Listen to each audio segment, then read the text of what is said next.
Leader of the opposition. माननीय chairman साहब, मैं आपको अपनी तरफ से और हमारे साथियों की तरफ से आपको बहुत ही हार्दिक बधाई देता हूं। भारत के नए उपराष्ट्रपति बनने पर और इस हमारे सदन के और हमारे राज्यसभा के चेयरमैन बनने पर विशेष रूप से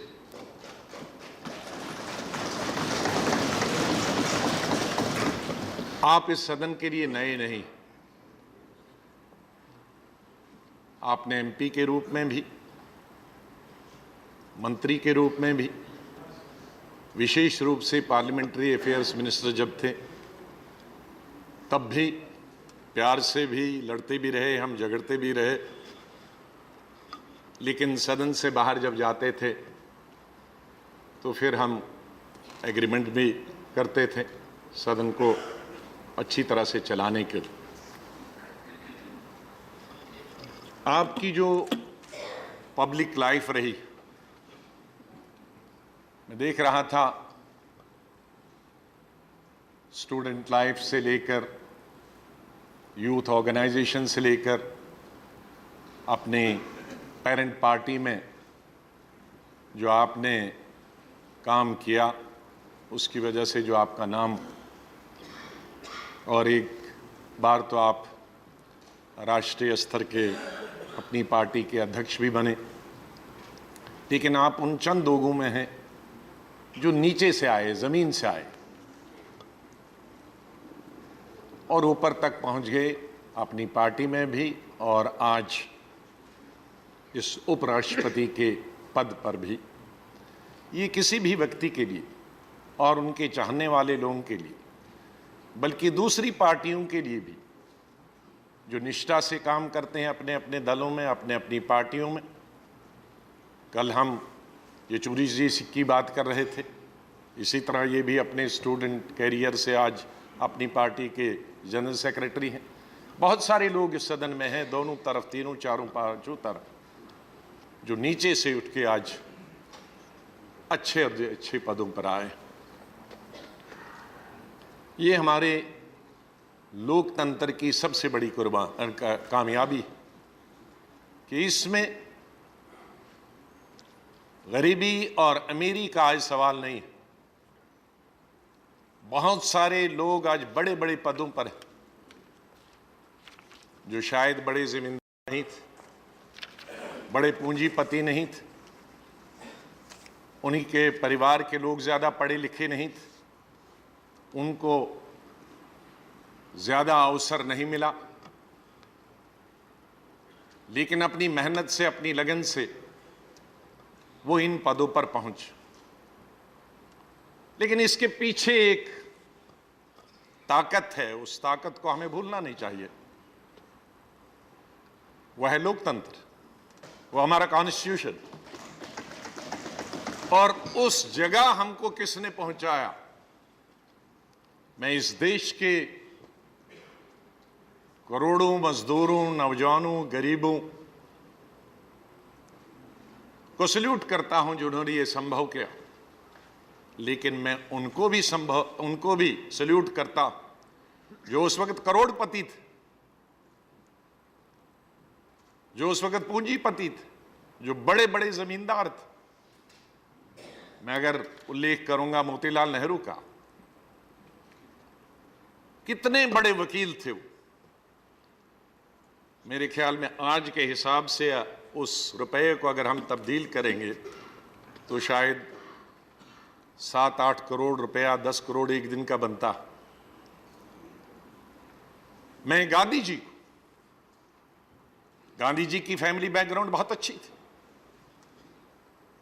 बहुत अच्छे वकील थे, इसीलिए तो साउथ अफ्रीका तक उनको जाना पड़ा मुकदमा लड़ने के लिए, जब साउथ अफ्रीका नहीं जा सकते थे। लेकिन त्याग दिया, कपड़ों का भी त्याग दिया, परिवार का भी त्याग दिया। तो इस देश में वो उनको भी आज हमने भूलना नहीं चाहिए कि जिन्होंने, जो संपन्न थे, पढ़े लिखे थे, उन्होंने देश की आज़ादी के लिए अपने आप को कुर्बान किया, अपनी दौलत को कुर्बान किया, अपने बच्चों को कुर्बान किया, अपने परिवार को कुर्बान किया। आज हमें ऐसे लोगों पर, चाहे वो गांधी जी हों, सुभाष चंद्र बोस जी को हम भूल नहीं सकते, पंडित जवाहरलाल नेहरू जी को कौन भूल सकता। 14-15 साल जेल में रहे। सरदार पटेल को कौन भूल सकता, मौलाना आजाद को कौन भूल सकता, तिलक को कौन भूल सकता। ऐसे लोग जो संपन्न थे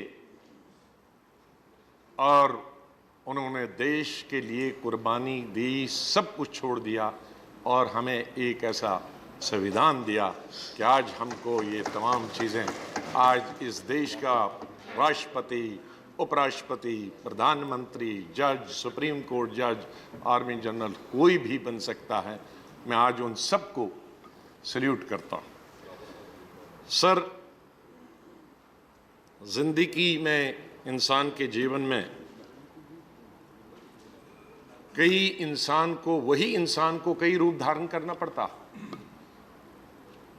जब संगठन में होते हैं तो आप एक पॉलिटिकल पार्टी, चाहे उधर के हों या इधर के हों, एक पॉलिटिकल पार्टी के साथ चिपके होते हैं और अपनी पार्टी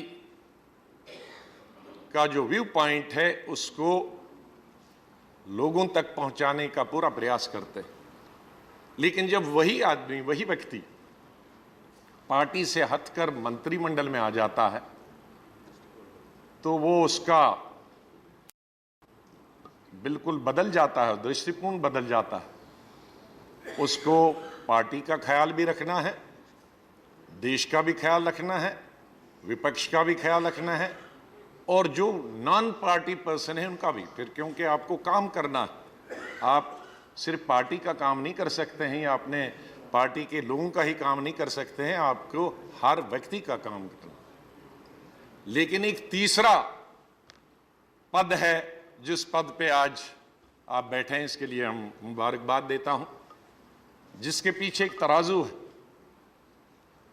और ये तराजू हमें बार बार जज हो, स्पीकर हो या चेयरमैन राज्यसभा, हमें याद दिलाता है जब हम कुर्सी पे बैठते हैं कि हम निष्पक्ष हैं, आप नो पार्टी पर्सन। बल्कि मैं कहूँगा कि उस वक़्त इंसान का जज हो या ऐसे पद हो, इंसान सिर्फ इंसान रहता है, उसका धर्म उसके मन में होता है, लेकिन न्याय करते वक़्त न उसका धर्म होता है न पार्टी होती है। ये जगह पे आज आपको अल्लाह ने नवाजा है। बहुत कम लोग ऐसे हैं खुशकिस्मत जिनको ऐसी जगहें मिलती हैं, ऐसा पद मिलता है जहां इंसाफ होता, और वो इंसाफ करने का आज आपको मौका मिला है। हम आपकी लंबी आयु की कामना करते हैं, सेहत रहें, स्वस्थ रहें और ये सदन अच्छी तरह से चले। माननीय प्रधानमंत्री जी ने अच्छी बात रात को कही थी, उनको मैं बधाई उसके लिए, क्योंकि बहुत सारे लोग कल इस सदन में भी और वहाँ भी बता रहे थे कि जो परंपराएं यहाँ कोई भी चेयरमैन छोड़ के जाता है, तो पीएम साहब ने कहा था कि लीडर्स इसलिए भी याद दिलाते हैं कि अगले वाले को वो उन परंपराओं पे चलना है और उसमें इम्प्रूव करना है। यह हमारे सदन में एक जो परंपरा रही है, आपने देखी है हमेशा, एमपी के रूप में भी, मंत्री के रूप में भी, कि आज़ादी है हर इंसान को, हर पार्टी को बोलने की, हर व्यक्ति को बोलने की, उसको अकोमोडेट करने की, उसको एडजस्ट करने की। और यही तो जगह है। आप मैदान में, फील्ड में आप नारे दे सकते हैं, गालियां दे सकते हैं, लेकिन आप कुछ नहीं कर सकते। लेकिन हमारे संविधान ने हमको ये एक फोरम दिया है कि जहां पब्लिक के रिप्रेजेंटेटिव्स, वो डायरेक्टली इलेक्ट के होके आए या इनडायरेक्टली, और इनडायरेक्टली जिस तरह से इस सदन की धारणा बनाई गई है, ये इनडायरेक्ट, बल्कि मैं कहूँगा डायरेक्ट वालों का रिप्रेजेंटेटिव है।